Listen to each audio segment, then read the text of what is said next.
Two preschools in Sweden are trying to teach kids to be gender neutral, carefully crafting their curriculum around bogus studies by crackpot leftist pseudoscientists. The teachers at these schools teach girls to be rowdy and aggressive so they can grow up to be obnoxious loudmouths who can't find husbands. And they teach boys to behave in a feminine manner so when they grow up, they can become serial killers who keep the heads of women in their refrigerators, especially if the heads remind them of their preschool teachers who forced them to act like girls. One of the female teachers at the school told reporters she very much enjoyed working there, saying, quote, "Coming into this wonderful gender-neutral environment makes such a refreshing change from being repeatedly raped by Islamist immigrants." Once Sweden has solved the problem of boys being boys and girls being girls, they look forward to changing other aspects of reality, like gravity, the second law of thermodynamics, and idiot Swedes making their children's lives miserable while ignoring their real problems. Trigger warning, I'm Andrew Klavan, and this is The Andrew Klavan Show. I feel hunky-dunky, life is tickety-boo. Birds are winging, also singing hunky-dunky-doo. Ship-shaped, ipsy-topsy, the world is zippity-zing. It's a wonderful day, hurrah, hooray! It makes me want to sing. Oh, hurrah, hooray! Oh, hooray, hurrah! It's always nice to start the show with a little reference to severed heads and refrigerators. It just gives it, I don't know, it gives it an upbeat feeling, you know. And speaking of severed heads, we have to say congratulations to Ben Shapiro because he starts his big radio show today. I think it's in 5 major markets around the country. And I think it's going to be a Monday. Oh, I thought it was today. Oh, I was reading it off the Daily Wire. You can't trust this paper. It's like, it's fake news. It's fake news. Anyway, it starts Monday. He's in New York, he's in Washington, all over the place, and I'm sure it's going to go great. Also, we want to congratulate Charlotte Pence, the vice president's daughter, because her picture book, Marlon Bundo, Day in the Life of the Vice President, is now number 5 on the New York Times bestseller list for children's books. And that is in spite of the fact that her father kills and devours homosexuals after he's been drinking. Whatever the left, what does the left think Mike Pence is doing that they hate so much? I don't know. But anyway, that's great that she was absolutely delightful and charming. The book is delightful and charming. And we have another book, The Boy Crisis. We will have today the author, Dr. Warren Farrell. He wrote it with John Gray, who's the guy who wrote Men Are From Mars, Women Are From Venus, right? But he was talking about the boy crisis. It's a pre-recorded interview, really, really interesting. Had a very different take, I thought, on what was going on, but it really did sound bad. And just to remind you, there will be a Friday show tomorrow, the Klavanless Weekend. Curfew for the Klavanless Weekend will not ring tonight. It is still the Klavan-filled, delightfully Klavan-filled week. Speaking of your teeth, your teeth are very important because if you don't take care of your teeth, you come to look at the mirror. That's what you look like. It's disgusting. It's disgusting. And if you want your teeth to look good, you got to use an electric toothbrush. My own dental hygienist told me this. Did I tell you the last time I was at the dental hygienist? She said to me, you have a darkness in your tooth, but it may just be a void. And I said, God, that's existential, you know? It's like having a French novel in my face, you know, like the man's search for tooth. She didn't think that was funny. I don't know why. But you want your teeth to look good, and she told me you have to use an electric toothbrush. And of course, the problem with electric toothbrushes is that they are roughly the size of nuclear missiles. They're so huge and bulky. You got to keep sticking them in the thing to make sure that they are charged. Not with Quip. Quip is a beautifully designed, sleek, small, battery-operated electric toothbrush. You can take it with you anywhere. It packs just the right amount of vibrations into a slim design at a fraction of the cost of bulkier traditional electric brushes. Quip also comes with a mount that suctions right to your mirror. If you want to put it on your mirror, I like to suction it right here on my head and just walk around with a beautiful Quip toothbrush stuck to my head. I'm sorry, I'm losing it. Quip's subscription plan also refreshes your brush on a dentist-recommended schedule. This also, my dental hygienist told me, was very important. It delivers a new brush head every 3 months for just $5, including free shipping worldwide. That's really important because I forget otherwise. If they don't deliver them, I forget to change them. Quip starts at just $25, and if you go to getquip.com/Klavan right now, you'll get your first refill pack free with a Quip electric toothbrush. So get get one, you can put it in your mouth, brush, and then say, hey, spell Klavan. It's Klavan. So there's no ease. It is not easy to be Klavan. There's no ease in Klavan. Get your first refill pack free at getquip.com/Klavan. That's GETQUIP.com/however you spell Klavan. All right. They really are sleek and good looking. All right. So, I'm one of the few people, conservatives, who complains about Hollywood, who actually worked in Hollywood. And I noticed Roseanne, her show where she plays a Trump supporter, was a smash. I mean, it was way, way beyond expectations, and everybody's kind of talking about it. Of course, the left is trying to parse it so it doesn't mean that she was a Trump supporter, and the right is trying to say, oh, this is wonderful, we're winning the culture. But I wanted to take a look at it and really think about it, what that meant. Now, I've talked about this before, but I am one of the very few people. There are people who would kill their mothers to get the Hollywood career that I had. I was dragged into it by accident. This is true. I wrote a book called The Scarred Man, and it was my first thriller I wrote that got a little notice. I mean, actually, that's not true. Some of my other thrillers had won awards, but this got a little bit more notice, a little bit more publicity, and it went around Hollywood, and it sold. It got a big sale to Hollywood. It was really the economic turning point in my life. I was actually sitting on my bed computing whether I had enough money to get to the end of the month. This is absolutely true. And the phone rang, and I reached around behind me, picked it up, and said hello. There was a man there I had never spoken to before in my life. He turned out to be my Hollywood agent, which I didn't even know I had, and he had sold my book, The Scarred Man, for what to me was then a shower of gold, and it absolutely changed my life, and it changed in an instant like that. I then got a phone call from a movie producer who had started a new studio, was working in a new studio, and she said, I read your book. You obviously are a screenwriter. You're a natural-born screenwriter. I will hire you to write any screenplay you want. And I said, I don't want to do that. So I love to tell this story to aspiring screenwriters so they go home and hang themselves, because they think I literally would kill my sister to get that, and I just didn't want to do it. I loved writing novels. I still love writing novels. It's what I wanted to do. But this lady was very nice, and she said to me, I will go get any piece of material that you would like. And I was working at Columbia Pictures, where I was a reader, and I'd read this wonderful book by Simon Brett called Shock to the System. And I said, I would do that if you got that. And she optioned it, and I wrote it, and they made it into a film right away. And it's a good film, Shock to the System, with Michael Caine. And so over the years, I've just been able to work in Hollywood from time to time until I became a loudmouth conservative. Now, I have never claimed that my career ended because I was a conservative, because at the same time I became very noisy about it. The business kind of tanked, the movie business tanked. There was a writer's strike, and the people who hired people got very angry at the writers. So it all kind of happened together. There are definitely people who will not work with me because of my politics, and that it's so hard to work in Hollywood that just makes it even more hard. But there is no question in this world, if they think for a minute that conservatives don't get at least gray listed, that's ridiculous. They are gray listed. It is hard to work. And it's hard to work because you go in to a meeting and you talk and you try and sell something, and they're talking about how stupid Donald Trump is. And if you're an honest person like me, I don't want to just sit there and smile with a stupid grin on my face pretending, because once you do that, they own you. They own you body and soul, because now you can't come out and say what you really think. And I'm very polite, but I always say, no, I'm on the other side of the question. I don't mind Trump so much. Whatever I say something, and it can end the conversation. And certainly, I know for a fact, certainly a lot of people have me in meetings, and then they Google me and they see the stuff that I'm saying to you right now, and they don't want to work with me. So there's definitely this leftward tilt toward Hollywood in terms of hiring, in terms of fair hiring. It is not fair, and it's our fault. It's our fault on the right, as I've said a million times.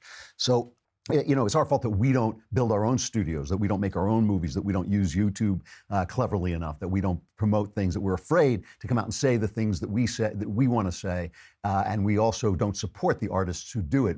If the artist doesn't meet every little criterion of right-wing philosophy, we won't go and support that. We want our right-wing art to be incredibly right-wing. You know, it's got to be like, it's right-wing. Jesus, it's Jesus with a gun. Jesus is coming with a gun. He's coming. This time, he has a gun. It's Jesus too. You know, he's coming back, and this time, he has a gun. So, you know, we're not that good at supporting the arts, and so the left is taking them over, and it's a problem. I mean, I really do think it sets a lot of the tone of the country. So now Roseanne, using her star power, which is considerable, comes back, and she is always kind of a representative of the working class. She does this show, and she plays a Trump supporter, and it's a huge, huge hit. And even, you know, we should play the piece. I didn't play this piece yesterday where she was sitting with Jimmy Kimmel. Did we play this? I don't think we did. Where she just told Jimmy Kimmel. I don't think we did, but let's play it anyway. She just was sitting with Jimmy Kimmel, and she told him the truth about what he is what he is doing. And it wouldn't matter if it was just him. It's all of them. Every single comedian is anti-Trump. And that is the problem. It's not one person. It's not that there's some people who are on one side and some people on the other. It's that they all believe the same thing. So she really went off on him. I know you were a very liberal, socially liberal person in general. I mean, I'm still the same. You all moved. We did? You all went so far out, you lost everybody. I mean, seriously. You're probably right, by the way. A lot of your audience, and including me, I just want to say this, Jimmy. A lot of us, you know, no matter who we voted for, we don't want to see our president fail. Right. You know? Right. I know. Because we don't want Pence. And yet we've seen it over again. You want Pence? You want Pence for the friggin' president? No, I don't want him either. Well, then zip that. Because this is the thing, and we're going to get to this in a minute. Roseanne is, in fact, very socially liberal. So John Podhoretz, who is a good cultural observer, he's writing at the New York Post. And this is his reaction to Roseanne's success. At the beginning of March, the Academy Awards featured performers talking about intersectionality and dreamers and jokes about how an Oscar-nominated movie about a gay awakening was made to annoy Mike Pence, and the show got the lowest ratings in history. Tuesday night, the premiere episode of the revival of Roseanne featured a working-class grandmother saying grace before dinner and concluding with thanks for making America great again, and the show got the highest ratings of any network program in 6 years. Hollywood is now faced with indisputable evidence that there's a huge potential audience out there for programs that don't actively insult 63 million Trump voters. Now, in fact, this is not indisputable evidence. With all respect to J-Pod, it's correlation, right? We don't know. People may not be watching the Oscars because there are a lot of other things to watch. They may be watching Roseanne because they happen to like Roseanne. But it does seem logical that not actively insulting 63 million people is good economic policy. I mean, you know, it's, again, there's a lot of stuff, a lot of choice on television. It's not that you have to, you can't actively insult them. It's that every show shouldn't actively insult them, and some shows should agree with them. That just seems to me good business policy. You know, put out something for everybody. You've got all these different channels, 1 million different channels now. Put out something for everybody. I mean, this is it. So how obvious is that as a business model? I mean, why is it that I should be gray listed? They should welcome me. They should say, oh, this guy can reach people we don't reach. This guy talks to people we don't talk to. Good. You know, let's bring him in. Let's bring in the next right-wing writer we can find. Let's have them all in there. But it's such a closed shop, and they don't understand what they're doing. So now Ben had this reaction where he noticed, he said, there's something else going on in Roseanne that should disturb conservatives, the redefinition of Trump supporters as blue-collar leftists rather than conservatives. Roseanne's character is pro-gay marriage. This is Shapiro talking, pro-gay marriage, pro-abortion, feminist, and pro-transgenderism. And the implication is that she is a good person because of these views. The real difference between Trump voters and Hillary voters, they're saying, are economic in nature, not cultural. And now, that, to me, is another point of view that I'm perfectly happy to have on television. I'm perfectly happy to have a Trump voter who is culturally liberal. My problem is that there are no cultural conservatives on TV because they just imagine us as hateful. That is the problem. That is the problem. It made me think, this is what it made me think. Like, how far apart are we in this country? Obviously, the far right and the far left hate each other. Now, the far right, I mean, I think we all hate the far right. You know, if we're talking about the alt-right, the guys who think things are racial and the guys who want to insult other people for their race, and all those people, I don't think there's room for them in an American movement. I don't think there's room for people who hate each other on the basis of race in an American movement. this has nothing to do with your racial theories. It has nothing to do with what you think the reality of race. I'm talking about hatred, right? But the left is wide swaths of the mainstream left is now so far out there. They're so far out there that they just cannot conceive of how anybody could disagree with their stupid opinions without being hateful. So they can't create that character. They do not know how to create a character who's not a feminist or who thinks being gay is a sin, but isn't hateful. They can't imagine that Mike Pence, here's something I will tell you, would bet every penny I have that if there were some objective tolerance meter, Mike Pence is a more tolerant human being than Jimmy Kimmel. I would bet every nickel in my pocket, that Mike Pence is a far, far more tolerant person in practice than Jimmy Kimmel is. He is sustained by his faith. He believes his faith puts certain limits on moral action. But I'll bet in terms of actually dealing with people, I will bet that the vice president is a much, much more tolerant person. But they can't imagine that. The thing is, on our side, we can't imagine that there are plenty of concerns. I mean, ask yourself this really, okay? Nobody wants a gay guy running a baker out of business because the baker's religious and won't go to his wedding, and won't cater his wedding. No, I don't think people want that. When they take polls, I hate these polls because they skew the questions. But it seems to me about 70% of the people feel that is oppressing the baker religiously. On the other hand, it's now between 65 and 70% of people who actually are fine with gay marriage, and it's about 70% of the people who are fine with people being gay. Sometimes I've heard people blame Obama for this. They all followed Obama. I think that's absolute nonsense. It is following the logic of our creed. Our creed is that all men are created equal, with equal God-given rights, and ultimately the internal logic of that leads us to include women, include people of all colors, include people who behave and act differently than us in their private lives, which is none of our business. The problem, I think, these are the things I think we agree on. I think we actually agree on this. The problem is the trying to force these values down your throat, trying to force you to participate in these values, trying to force you to celebrate these values, and the resultant idea that if you disagree, you are hateful. Listen to Sandra Bernhard. Sandra Bernhard was a loudmouth lesbian comedian. I never thought she was very funny. She was on the original Roseanne program. I don't know if she's on this one. I think she is on this one as well. And she played the lesbian friend. She came out as gay.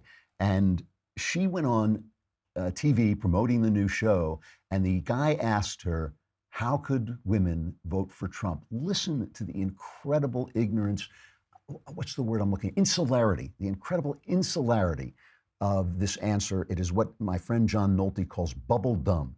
She is in a bubble. She's not a dumb person. She's in a bubble, and it makes her dumb. White women for Trump. Can't understand it. Don't know where it comes from, other than, being, I think it's a couple of issues. It's being either under the thumb of your husband, or for the election, it was being so offended by Hillary Clinton and Bill Clinton's legacy that you turned on her, or feeling inadequate, feeling like, how can somebody be so educated? How could somebody have brought themselves up from their own experience and gone to the top, educated herself, fought for rights, civil rights and equality? And I think that's threatening to a lot of women. How do you mean threatening to because the deals they've made in their life? Yeah, a lot of women have compromised, given in, gotten married, raised their kids, and not had the luxury of being able to think for themselves. That's an amazing, I would play that every day. That is an amazing, amazing moment of a woman who cannot understand. I can understand why leftists, want to be leftists. I can understand their good motives. I really can. I understand that they think the world should be more fair, and they think that the rich are too rich, and they have all these observations. I understand. I don't think they're idiots. I don't think that people are. That idea that she said they gave in, they compromised, and got married. I mean, does she not know how far, how distant from most of our lives that comment is? This is what I'm talking about.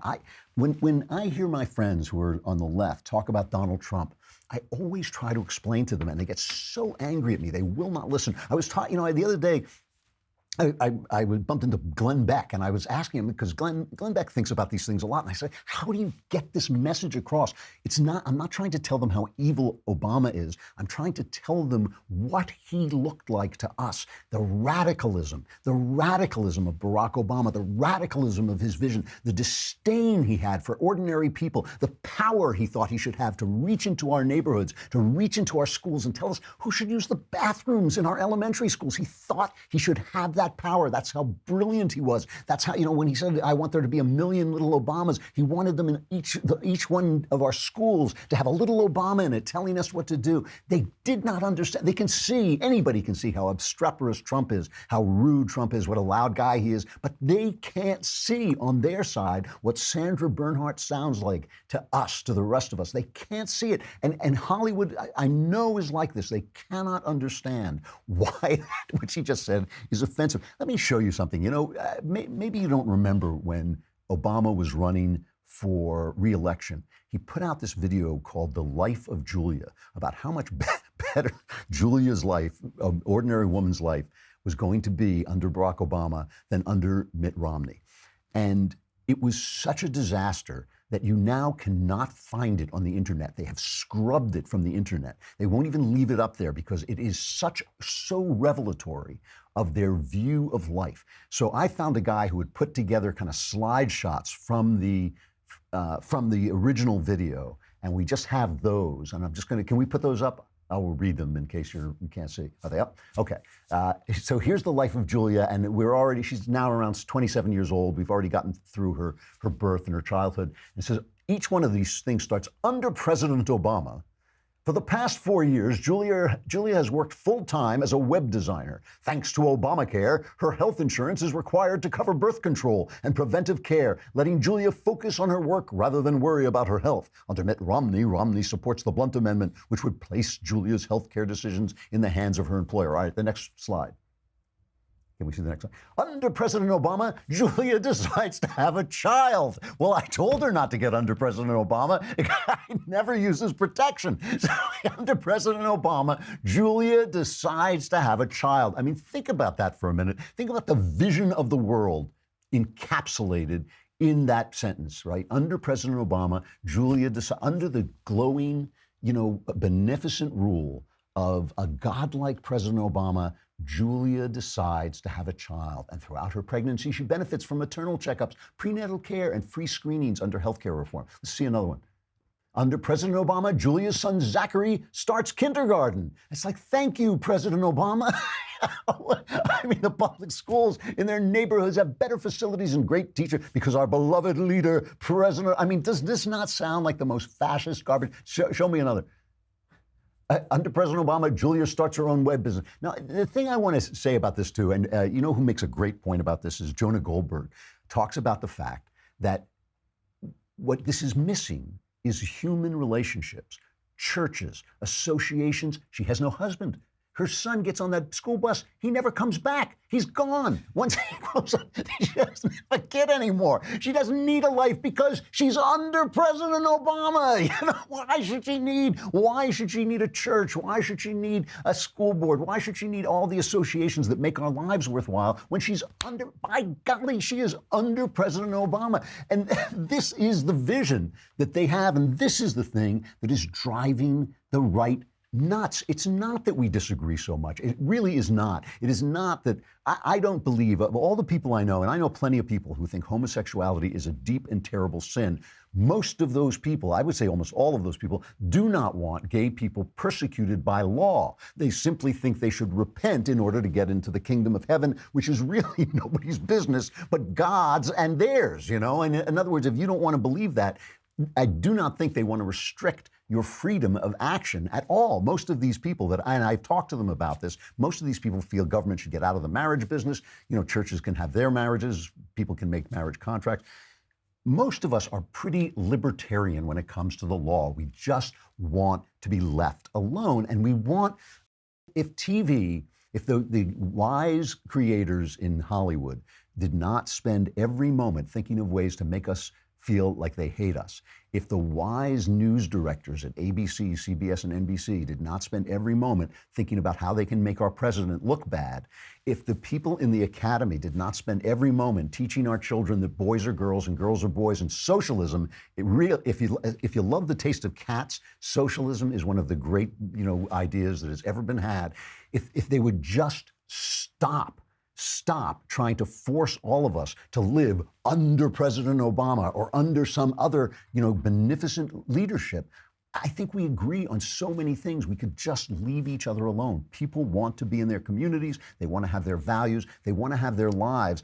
I think, that Roseanne, in a way, represents a lot of things that a lot of us believe in. It's not that we want to attack each other. It's just that we want to be left alone, and we want some respect for the way we live and the way we think. And I think that really that would go such a huge, huge way into helping us start to have conversations that actually make sense. All right, let's talk about the boy crisis with Dr. Warren Farrell. He is the co-author of this book, The Boy Crisis, Why Our Boys Are Struggling and What We Can Do About It. He wrote it with John Gray. Dr. Farrell has been named one of the world's top 100 thought leaders by the Financial Times and has appeared in the New York Times, the Wall Street Journal, and Forbes as well. And he is, I saw this on the, he's like a board member for the National Organization of Women, and I asked him about this, and he has really interesting response when he comes to talk about feminism. Let us listen in.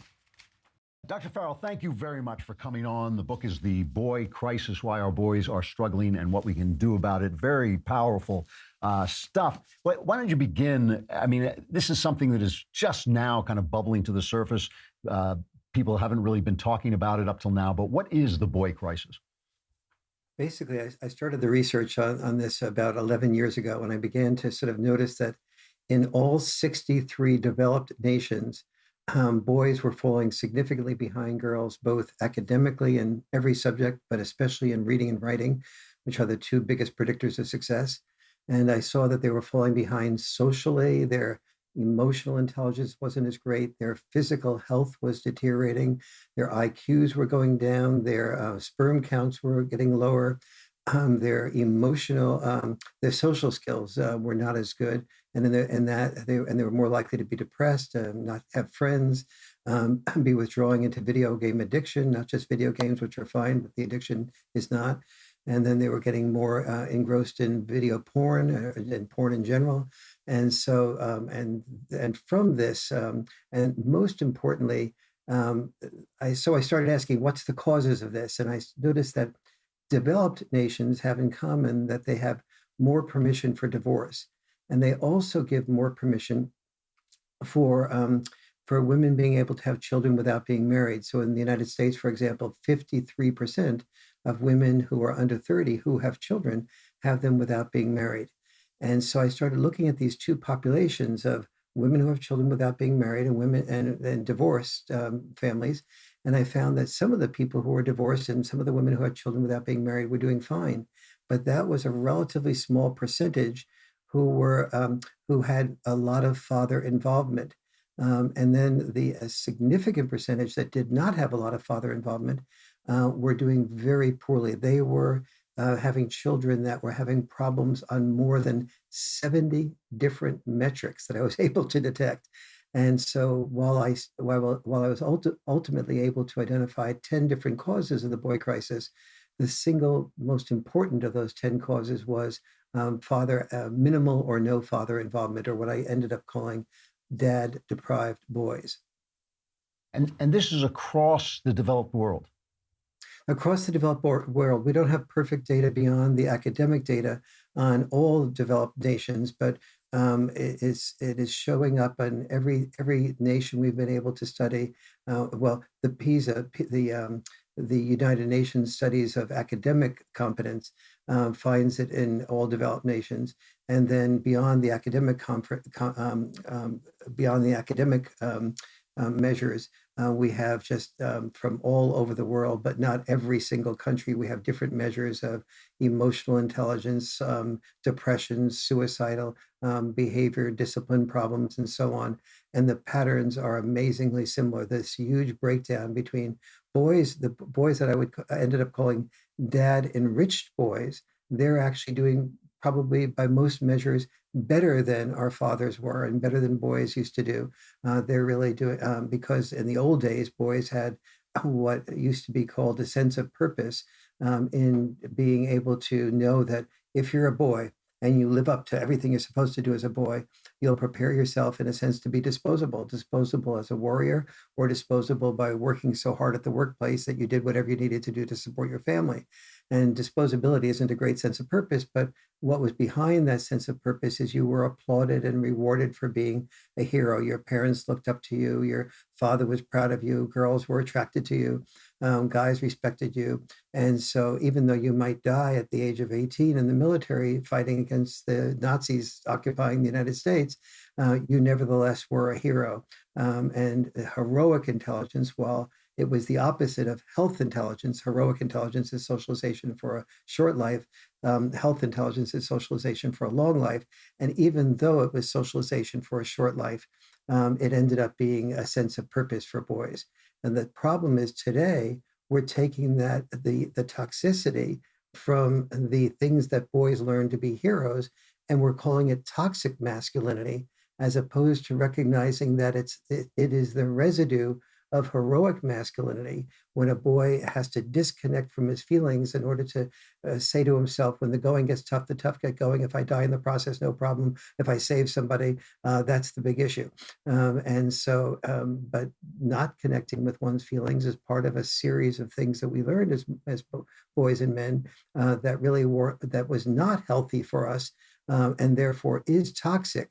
But just calling it toxic masculinity is pejorative to understanding the serving that men did and boys did to protect their country and to be willing to die before women died. We often say things like women are civil, men are civilized by women. Well, that's true on one level, but the opposite is also true. That the result of us going to war and working in the coal mines allowed women to be more civilized by being able to stay at home and talk with people and talk with children. And so it took both sexes. So the entire way we framed masculinity has led to boys going into college and high school hearing words like male privilege, as opposed to men, our fathers and grandfathers, fulfilling their obligation and responsibilities. And that's made boys feel like I can't even say anything as a boy, because I will just be told to shut up. You have male privilege, and that's increasing the toxicity toward boys today.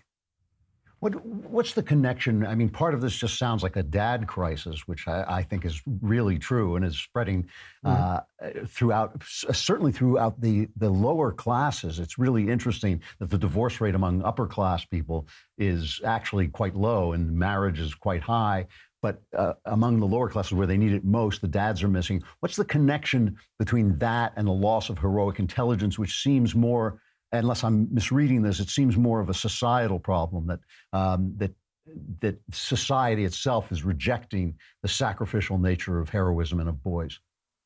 Yes. So you have in the developed countries, there's permission for divorce and permission for freedom. Where there's that permission for freedom, among the good things that happens is that we are able to say our nation is relatively safe. We don't have to worry about being completely wiped out in terms of having all these boys go off to war. There are more people who died in the Battle of the Somme in World War I than have been lost in all the wars in Afghanistan and so on. And so so that we have fewer men used that way. So we can begin to explore things like not having to be a hero. What's the tension between heroic intelligence and health intelligence? We want our boys not to be so fearful that they just withdraw at the first sign of a threat. But at the same time, we want them to know the edge, the balance between the heroic intelligence and being healthy and taking care of yourself, and not calling each other chicken when they're unwilling to do some unsafe activity in order to prove yourself a male. But the boys who don't have father, so all of those things are things that are happening in all developed worlds as a result of technology, as a result of capitalism usually. But then we then have a new set of problems that came from the solution. The solution was development and not having to be preoccupied with survival. but then the freedoms oftentimes freed the families not to be united with fathers, and then that created in the very families that didn't have a sense of purpose automatically built into masculinity. That required more need for guidance from fathers to get boys to a much more nuanced state of, who are you, sweetie? You're a beautiful young boy who has this type of skills, this type of orientation, and I want you to make use of that orientation in such a way that maybe you can do something like write a book, but most people who write books can't make a living doing it. Here's a way to balance the freedom and the creativity of writing a book or being an actor with the ability to make money. That is a nuanced set of transitions that have to be developed in boys. And they can be developed in boys to some degree by women, but as a rule, mothers only do not allow the boy a role model to see what he could be like. If there's a divorce and the father doesn't have access to the son doesn't have much of an inspiration to be a father himself and say, do I really want to be a father and have 2 or 3 children who then can't see me? And the father's living in an apartment and the mother moves away. And I don't want to be in that situation myself. That doesn't inspire me. And then also my grandfather, he sold product X that he didn't believe in so he could make a living to be able to support me. I really appreciate that from my grandfather and my father, but I don't really want to be doing that. And so in Japan, countries like that, they call this type of training to be an executive, which the feminists call male privilege, they call karoshi, which is death at the desk or death from overwork. So one of the most popular games in Japan is a game called karoshi. And so the person who wins this game, the reward is you off yourself, you kill yourself. Because that's that's male privilege. So this is what I call in the boy crisis, the uncommon wisdom of our younger generation. They see that there aren't many ways of being a respected male that also allow one to be one's unique self, one's creative self. And so that catches many. And so where there isn't a father figure to guide boys from the old purpose, the old sense of purpose to a new sense of purpose, boys experience a purpose void. And that is that combined with no fathers and no male teachers and caregivers. And then if the boy is non-academic, if in the old days, our grandfathers, if they weren't academic in their orientation, they went from, they may have dropped out of high school, but they could have become a good mechanic, focused on machinery and used their physical strength. But we've morphed in our society from muscle to microchip or from muscle to mental. And so that morphing to a new type of society that is more mental and microchip oriented means boys have to be educated, because even to be a welder, you have to know physics and chemistry if you want to make more than just a simple wage. And so all of these things have not been addressed in the last 50 years. Is there a way? I noticed that you are one of the rare men who is on the board of NOW, the National Organization of Women.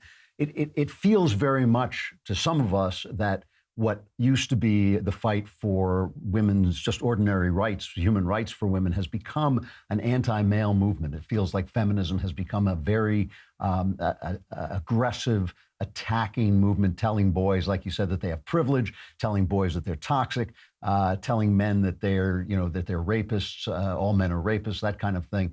Is that a problem too, or is that just something that gets played up by the media? I'm afraid that is a problem, in part because it gets played up by the media. It is definitely a message that goes out there from the women's movement. We have like Me Too, and so Me Too is all the complaints by women about men who clearly overstepped their what any emotionally intelligent man would do.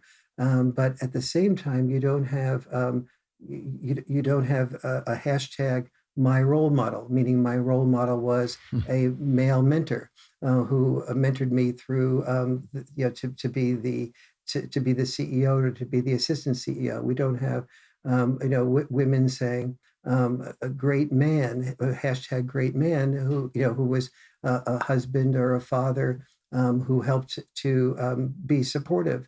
And so boys are looking all around them, and if they have a perspective on this, if they were at a frat party and they met a woman who came to their frat house knowing that she would be drinking, and the two of them drank and they made love and or had sex. And the following morning, the woman realized, my God, her boyfriend from another town was calling, couldn't get through to her, and she, said, well, I was at a party and I got drunk and I got raped.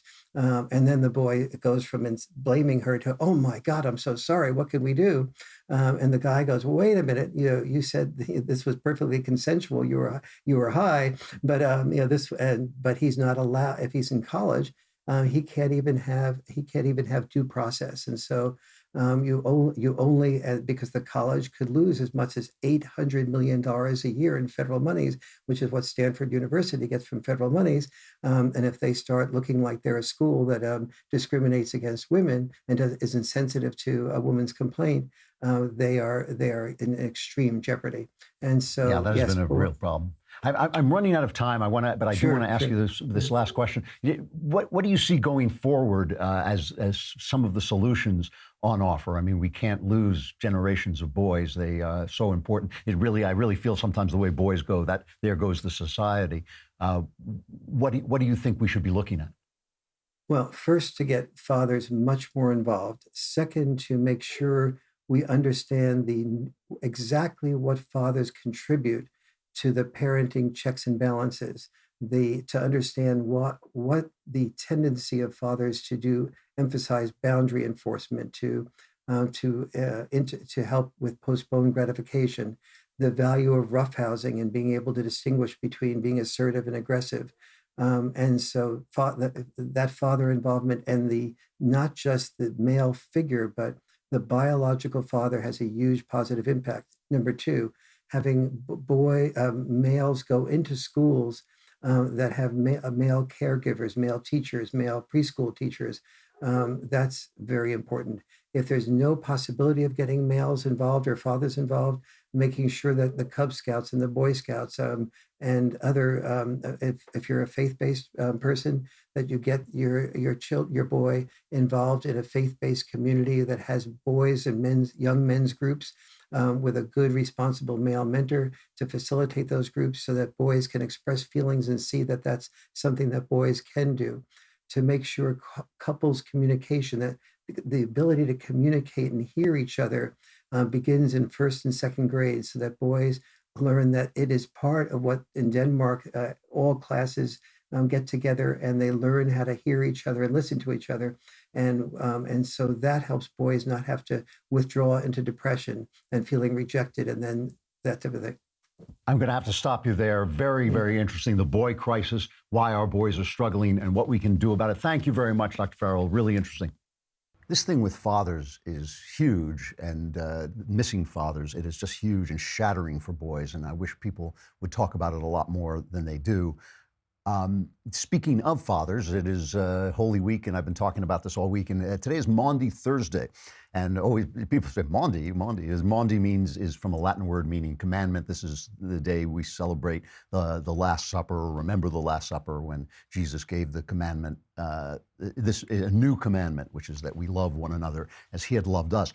My father died on Maundy Thursday about 14 years ago, I think it is, which was just like now. It came together with Passover, so it was a kind of a meaningful thing for me. When I realized that I was going to become a Christian, I thought the one problem this is going to create, the worst problem it's going to create, is going to bring my father and I to absolute blows. I mean, my father and I never really got along, but we had made a separate peace. He loved the grandkids. He was a great granddad. He was a good person. He just wasn't a good father for me. I don't think I'm not sure whether he was a good father for my brothers. They would have to say that. But for me, we didn't get along, and we'd always had a really hard time. But we'd made a separate peace. But this, I knew, was going to end that peace, because when I was a kid, I've told the story many times, but he walked in on me reading the Bible, and he got so upset.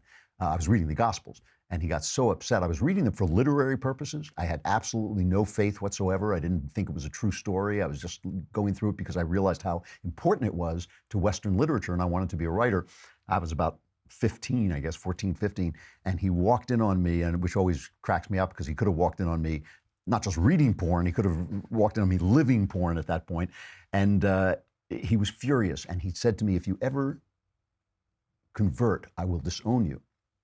And I was obviously at that age, I was making a living. I wasn't worried he was going to disown me. But I did realize it was going to just bring us to any end to any separate piece we had. But I realized I had to tell him because I knew that I'm a public person. I knew I would give an interview at some point or write an article about it, and he'd read it in the paper, and I couldn't have that happen. Even though we didn't talk much about personal things, I still didn't want him finding out about it in the paper. So I thought, well, he's going to come out and visit, and maybe I'll tell him then. I was juggling with it. I hadn't been baptized yet. And he came out at Christmas time with my mother to visit, came out from New York, and he came over and he was having a problem seeing double. And he went back home. They went home, back to New York. And I kind of laughed about it because my father was always cutting trips short, either for health reasons or for some made-up emergency. It was just a neurotic habit he had, so I just figured it was a neurotic habit. It wasn't. He had a brain tumor and he was going to die. And so I realized that I couldn't tell him. I couldn't tell him of this major revolution in my life because it just would have broken his heart and done nothing for him in the last 6 months of his life. So I ended up going back this kind of split screen life. The priest who was going to prepare me, the Episcopal priest who was going to prepare me for baptism, also lived in New York. And I would fly back to see my father, who was slowly failing, and then I would go from his apartment downtown to see the priest and talk about preparing for baptism. And finally, if you want to read more about this, it's in my book, The Great Good Thing, which is my memoir about my conversion. But finally, I went back and I was actually literally sitting down. I was lowering my backside into the chair to have a drink of wine with the priest. We were in a restaurant right outside Bryant Park, which is the park near the library in Midtown Manhattan. And my brother called me and told me my father had gone into the hospital. And I knew at that point that it was the end. And I went to the hospital many times. I was supposed to leave the next day, but of course I delayed my flight. And it was Holy Week. And I remember once running through the rain because I got a call, this was the end and I better get there. And I ran through the rain and I got up to Grand Central Station and it was 6 o'clock, so it was rush hour. And there was a line for cabs stretching all the way down 42nd Street. And I went up to the front guy in the line and I said, I want to take your cab. My father's dying. And the guy looked at me with this look that summed up New York. Like, yeah, oh, right. And then he gave me the cab and let me go. It was classic New York. He didn't trust me, but he decided the better part of valor was to let me go. And so his family was gathered around him. My father's family was gathered around him, and he died on Maundy Thursday. And I waited around a while to help my brothers deal with the aftermath. And then I flew back just for Easter, just in time for Easter. And I remember, I have this vivid memory of sitting in this church that I had been attending in preparation for baptism, and I was sitting there, and everything seemed to be bathed in golden light. And part of that was the sun coming in through the fantastic stained glass windows that they had, and part of it was just this kind of aura of grief and exhaustion that was surrounding me. And of course, realizing that an amazing transition was taking place in my life. I had lost a father who I had never gotten along with and found a father who was giving me so much joy and so much insight into the world. And so I have to tell you, I can testify. So it was a sad story, but at the same time, it was a very joyous transition for me, not my father's death, but my conversion. And I can testify that, that this idea that we can't be bound together by ideals and ideas and stories is a false idea. This idea that we have to be at daggers drawn with one another. We are bound together by the stories that we believe in, and what really matters is whether or not those stories are true. You can bind a country together in their hatred of the Jews, the way Hitler bound Germany together, but the Jews don't deserve your hatred, and hatred, of course, is a poison that ultimately poisons the person who is feeling it himself. But if you bind people together on the idea that they have rights and that they're free, that story happens to be the true story. You do have rights. Those rights are given to you by God, and you are made to be free. And if you bind people together on the idea of a God who loves them, who died for them, who forgives them, that too is free. And when you have that story, when you know a story, the way you know a story is true, the way you know that the story that you're living, the narrative you're living is true, is over time, your joy increases. And it only increases the more you understand the story, the more your joy increases. That is not true when your story is false. Because when your story is false, what you have to do is keep finding more and more victims to blame for the fact that your story is false. That is how you tell. That is the proof test of the truth of a story. If you have to keep finding other people to blame for your misery, you know that story is false, because you'll never run out of people to blame. And that is why our old friend Uncle Jesus said, judge not, lest you be judged, right? Because if you are looking at the other guy, that means you don't have the joy from that story. The story is not filling you up with the truth and with joy. I am living evidence, living proof that these are the things that bind us together, not blood, not anything else, not history, nothing else. It is these things that bind us most together. I got to say goodbye. We have a show tomorrow, so the Klavanless weekend is not here yet. You are saved. Curfew shall not ring tonight. I'm Andrew Klavan. This is The Andrew Klavan Show. We will see you tomorrow.